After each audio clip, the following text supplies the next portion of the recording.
ہماری زندگیوں میں سے 1 سال کم ہو گیا اور ہم قبر کے 1 سال اور قریب ہو گئے، دنیا سے 1 سال اور دور ہو گئے، موت کے 1 سال قریب ہو گئے، زندگی سے 1 سال دور ہو گئے۔ اللہ کا شکر ہے ہمارے ہی ساتھ کے پلے پڑے قبروں میں چلے گئے، ہماری سانسیں باقی ہیں، اور وقت ایک بہت بڑا قیمتی سرمایہ ہے۔ تو یہ نیا سال اللہ نے ہمیں دیا ہے، ہم اس کی قدر کریں، ہم اس کی قدر کریں، ہم اس کے اندر کچھ نیکیاں بھر لیں۔ اللہ تعالیٰ نے وقت کو بہت قیمتی بنا کر قرآن میں پیش کیا ہے، اوقات کی قسم اٹھائی ہے، والعصر، خاص طور پر عصر کے وقت کی قسم، اور یہ قرآن کی آخری صورت ہے، اس کے بعد قسم کوئی نہیں، اور قرآن بھی ختم ہو رہا ہے۔ تو ایسے ایک مناسبت سمجھ میں آئی ہے، اللہ کرے گا ٹھیک ہی ہوگی، کہ جیسے عصر کا ٹائم آتا ہے تو دن کے جانے میں ٹائم تھوڑا رہ جاتا ہے، شام اندھیرا آنے میں ٹائم تھوڑا رہ جاتا ہے، تو میرا اللہ آخر قرآن میں یہ قسم اٹھا کے ہمیں کہہ رہا ہے، والعصر، عصر کے وقت کی قسم، کہ جیسے عصر کے بعد ٹائم تھوڑا ہے، اس دنیا کا ٹائم بھی باقی تھوڑا ہی رہ گیا ہے، تمہاری زندگیوں کا بھی ٹائم تھوڑا ہی رہ گیا ہے، جو کرنا ہے وہ جلدی جلدی کر لو اور غفلت سے نکل آؤ۔ اور 4 کام بتائے ہیں اللہ تعالیٰ نے والعصر کی قسم اٹھا کر۔ ایک، ایمان لے آؤ، الا الذین آمنوا، شکر ہم ایمان والے ہیں، وعملوا الصالحات، دوسرا اچھے کام کرو، نیک کام کرو، کبیرہ گناہوں سے بچو، ہو جائے توبہ کر لو، ہم کوئی مشین نہیں، اوپر نیچے ہونا انسانی فطرت ہے، ہو جائے گناہ توبہ کر لو، وتواصوا بالحق، ایک دوسرے کو حق کی بات کرو، تبلیغ کرو، جو تبلیغ کا کام، وتواصوا بالصبر، ایک دوسرے کو صبر کی دعوت دو، اس کے لیے تیار کرو۔ تو اللہ نے ٹائم کو قیمتی کر کے پیش کیا ہے، قسم اٹھائی عصر کی، والشمس وضحاها، اللہ تعالیٰ نے چڑھتے دن کی قسم اٹھائی، واللیل اذا یغشی، اللہ نے رات کی قسم اٹھائی، والصبح اذا تنفس، اللہ نے صبح کی قسم اٹھائی، والفجر، اللہ تعالیٰ نے فجر کی قسم اٹھائی، ولیال عشر، 10 راتوں کی قسم اٹھائی، حج کے پہلے 10 دن، والشفع والوتر، اللہ نے 9 تاریخ 10 تاریخ کی قسم اٹھائی، پھر جن چیزوں سے ٹائم بنتا ہے ان کی قسم اٹھائی، والشمس وضحاها والقمر اذا تلاها، اللہ تعالیٰ نے سورج کی قسم اٹھائی، چاند کی قسم اٹھائی، والنجم اذا ہوا، اللہ نے ستاروں کی قسم اٹھائی، ان کی گردش سے ٹائم بنتا ہے، پھر ٹائم کی جو شکلیں ہیں، والنہار اذا تجلی، اللہ نے دن کی قسم اٹھائی، واللیل، رات کی قسم اٹھائی۔ تو جتنے ٹائم فگر ہیں بڑے، ان سب کی اللہ نے قسم اٹھائی ہے، دن کی، رات کی، عصر کی، چڑھتے دن کی، پھر خاص راتوں کی، صبح کے وقت کی، صبح صادق کے وقت کی، فجر کے وقت کی، پھر حج کی 10 راتوں کی، پھر حج کے 9 تاریخ کی، پھر عید کے دن 10 تاریخ کی۔ یہ قسم اٹھانا چیز میں طاقت پیدا کرنے اور اہمیت پیدا کرنے اور تاکید کے لیے ہوتا ہے۔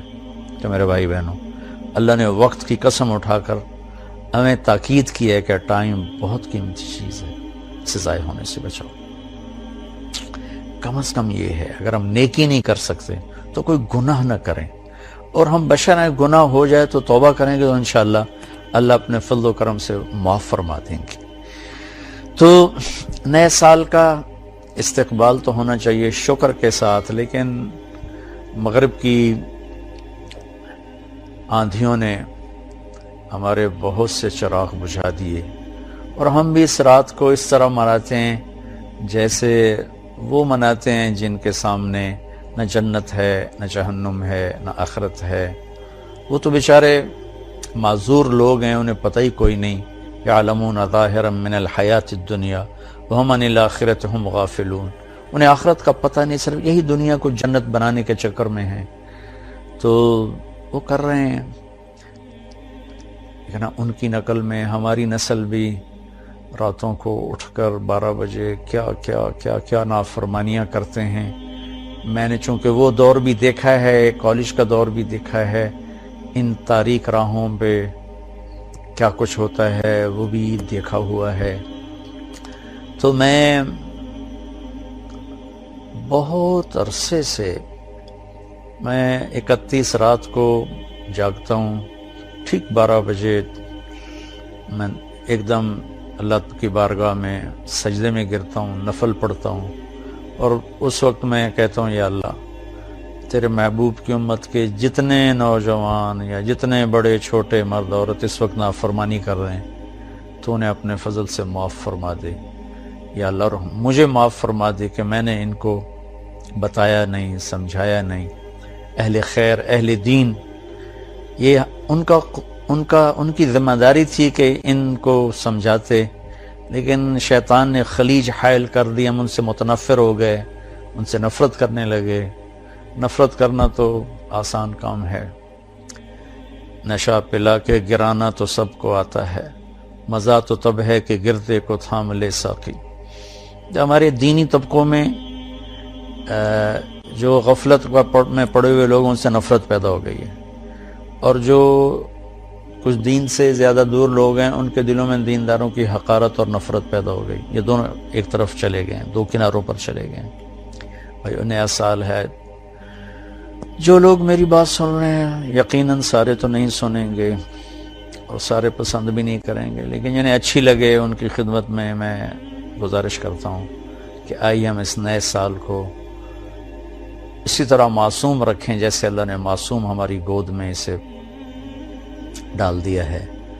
ہم اس میں آپس کی نفرت سے بچیں، فرقہ واریت سے بچیں، دھوکے سے، فراڈ سے بچیں، جھوٹ سے بچیں، ظلم و ستم سے بچیں، چوری ڈاکے، زنا، شراب، جوئے سے بچیں، رشوت سے بچیں، سود سے بچیں، کھوٹ سے بچیں، ماں باپ کی نافرمانی سے بچیں، رشتہ داروں کے ساتھ لڑائی جھگڑوں سے بچیں، آپس کی لڑائیاں ختم کریں، کسی سے ناراض ہیں صلح کر لیں، کسی سے نفرت ہے اپنے دل کو دھو لیں، صاف کر لیں، کسی کا بغض ہے صاف کر دیں، کسی نے زیادتی کی ہے معاف کر دیں، ہمارا اللہ بھی ہمیں معاف کرے گا۔ کسی طرح بھی نفرت روا نہیں ہے۔ میں بڑے منت سے ہاتھ جوڑ کے ان خطیبوں سے کہتا ہوں جنہوں نے صبح سے شام تک صرف فرقہ واریت کو ہی کہ پھیلانے کو ہی دین سمجھا ہوا ہے، اور کبھی کسی کو کافر بناتے ہیں، کبھی کسی کو کافر بناتے ہیں۔ اللہ کے واسطے اور بھی دکھ ہیں زمانے میں محبت کے سوا، راحتیں اور بھی ہیں وصل کی راحت کے سوا۔ دین کے اتنے مضامین ہیں بیان کرنے کو، لوگوں کو مثبت بات بتائیں، لوگوں کو پازیٹو بات بتائیں، یہ کافر وہ کافر، اس سے نفرت کرو، اس سے نفرت کرو۔ میری تو منت ہی ہے، نکار خانے میں طوطی کی کون سنتا ہے، اس بھڑکتی آگ پہ پانی ڈالنا میرے بس میں تو ہے نہیں، لیکن میں اللہ چاہے گا تو کر دے گا۔ تو لیکن جو ہماری نوجوان نسل ہے ان سے تو میں ضرور کہوں گا کہ بچوں مسلمان بن کے چلو، امت بن کے چلو۔ تم کسی سے متاثر ہو، تم کسی عقیدے پر ہو، تم کسی نہج، مسلک، مذہب پر ہو، اس پہ باقی رہو، لیکن اوروں کو جگہ دو، اللہ کے واسطے جگہ دو۔ صرف ہم ہی مسلمان ہیں، باقی سب کافر ہیں۔ ان چیزوں سے واپس آ جاؤ، اس میں تمہیں تباہی کے سوا کچھ بھی نہیں ملے گا۔ میں نے دنیا پھری ہے، تاریخ پڑھی ہے، میں خون کے آنسو روتا ہوں جب مذہب کے نام پہ نفرت کی آگ کو بھڑکتا دیکھتا ہوں، سیاست کے نام پہ قتل و غارت دیکھتا ہوں، درد اٹھتا ہے، ایک ہوک سی دل میں اٹھتی ہے، ایک درد جگر میں ہوتا ہے۔ ہم رات کو اٹھ اٹھ روتے ہیں جب سارا عالم سوتا ہے۔ کسی کہنے والے نے کہا میں نے تو نقل کیا ہے، میں تو ان لوگوں میں نہیں ہوں رات کو اٹھ اٹھ روتے ہیں۔ البتہ دکھ ضرور لیے پھرتا ہوں کہ کاش امت کے اندر محبت ہو، پیار ہو۔ افسران سے کہتا ہوں بددیانتی چھوڑ دو، مزدوروں سے کہتا ہوں خیانت چھوڑ دو، تاجروں سے کہتا ہوں کھوٹ ملاوٹ چھوڑ دو، ذمہ سے کہتا ہوں تکبر، ظلم و ستم چھوڑ دو، طاقتور سے کہتا ہوں اللہ کو یاد کرو، ایک دن طاقت کا نشہ اتر جائے گا، موت اٹھا کے سب کچھ لے جائے گی۔ چور ڈاکوؤں سے کہتا ہوں ہمارے بچے ہو، ہمارے بھائی ہو، آ جاؤ ہم مل کے توبہ کریں۔ فضیل بن عیاض بہت بڑے ڈاکو تھے، ان پورا عراق ان کے نام سے تھر تھراتا تھا اور کانپتا تھا، لیکن جب توبہ کی تو ایسے بڑے ولایت کے مقام پر پہنچے کہ اس زمانے کے سارے اولیاء کرام ان کے سامنے گھٹنے ٹیک گئے. ڈاکو سے اتنے بڑے مقام پر پہنچے. بادشاہ وقت بھی ان کے سامنے بیٹھ کر کانپتے تھے، یا لوگ ان کے ظلم و ستم سے کانپتے تھے، یا پھر ان کی ہیبت اور معرفت الہی اور محبت اللہ کی اور دین کا مقام جو ملا، یا پھر اس سے لوگ ایسے کانپتے. ہارون رشید جیسا جابر بادشاہ عطیات کی شکل میں ان کے سامنے بیٹھتا تھا. اپنے ہی وہ سب یہ غلط راستے ہیں. ظلم و ستم کا راستہ کبھی سکھ کا راستہ نہیں ہے. ممکن ہے آپ اپنی طاقت کے بلبوتے اور اپنے باڈی گارڈز پر 4 دن زندہ رہ جاؤ، لیکن آخر موت تو آئے گی نا. پھر قبر میں بہت خوفناک کام شروع ہو جائے گا کہ ظالم کے لیے زمین بہت تنگ ہو جاتی ہے.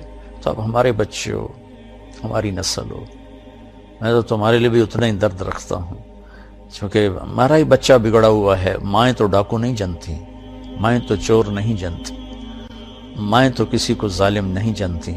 ماحول معاشرہ ان کے ساتھ وہ چال چلتا ہے تو کوئی کیا بن جاتا ہے، کوئی کیا بن جاتا ہے. حکمرانوں سے کہتا ہوں رحم دل بنو، ظلم و زیادتی سے بچو. تمام طبقات سے کہتا ہوں صدق و امانت، سچائی اور دیانتداری، 2 کام اپنے نبی کے ہم لے لیں. ایک سچ بولنا، ایک دیانتداری. ایک ہم جھوٹ نہ بولیں، ایک ہم دھوکہ نہ دیں. تمہارا سارا ملک جنت کا ٹکڑا بن جائے گا. بجلیوں کے بہتر ہونا بھی ہماری ضرورت ہے، اور چیزوں کا سستا ہونا بھی ہماری ضرورت ہے، لیکن اس سب سے زیادہ ضرورت ہے کہ ہمارے دیش میں سچائی ہو اور دیانتداری ہو. کھوٹ ملاوٹ کرنے والوں سے کہتا ہوں اللہ کے واسطے یہ ظلم و ستم نہ ڈھاؤ، اس کا بہت بڑا وبال دیکھنا پڑے گا. اور حکومت سے تعاون کریں، حکومت ہمارے ساتھ تعاون کرے. ہم حکمران ناجائز ٹیکس نہ لگائیں جس سے لوگوں کی کمر ٹوٹ جائے. تاجروں سے کہتا ہوں ٹیکس بچانے کے لیے چوری نہ کرو، جھوٹ نہ بولو، 2 رجسٹر نہ بناؤ، حکومت کو ٹیکس پورا دو. مجھے یقین ہے یہ صدقے کا ثواب لکھا جائے گا. اور میں نہیں سمجھتا ہوں کہ ٹیکس چورانا جائز ہے. اگر آپ کو فتویٰ دیتا ہے ٹھیک ہے، میرے سر ماتھے پر اختلاف رائے ہے، لیکن میری رائے میں ٹیکس بچانے کے لیے جھوٹ بولنا یہ اتنا ہی جھوٹ ہے جتنا کسی اور چیز کے لیے جھوٹ بولنا ہے. تو چند پیسوں کے لیے جھوٹ نہ بولیں، اپنے حکومت کی مدد کریں، ہم ان کو دیں. حکمرانوں سے کہتے ہیں ایسا ظالم ٹیکس نہ لگائیں کہ لوگ جھوٹ بولنے پر مجبور ہو جائیں اور ان کی کمر ٹوٹ جائے. تو اللہ تعالیٰ ہمارا یہ سال خیر و برکت کا بنا دے، اچھا بنا دے. ایک دوسرے سے پیار محبت کی فضا قائم کریں. عبادات میں نماز بالکل نہ چھوڑیں، کہ نماز کا چھوڑنا اگر کہیں بھی گنجائش ہوتی تو حسین عالی مقام کربلا کے مقام پر ان کو حق بنتا تھا کہ وہ ظہر کی نماز چھوڑ دیتے، لیکن انہوں نے زیر خنجر تلواروں کے سائے میں اپنے خون سے وضو کر کے کربلا کی مٹی سے تیمم کر کے سجدوں میں سر رکھ کے جان دے کر یہ پیغام دیا کہ اگر اہل البیت آل الرسول کربلا کی تپتی ریت پر سجدہ کر سکتے ہیں تو تم ٹھنڈی چھاؤں میں کیوں سجدوں سے بے نیاز ہو گئے ہو. ہمارے دیہاتی کہتے اللہ آپ پہ بشکیسی، اللہ آپ پہ بشکیسی. یہ بہت خطرے کی بات ہے بھائیو. نماز نہیں چھوڑی گئی کربلا میں بھی تو آج کیسے چھوڑی جا سکتی ہے؟ یہ میرا پیغام ہے. اللہ تعالیٰ مجھے آپ کو سب کو اپنے دین کی، دنیا کی، اس ملک کی حفاظت کے لیے استعمال فرمائے اور ہم سے راضی ہو جائے. السلام علیکم ورحمۃ اللہ وبرکاتہ.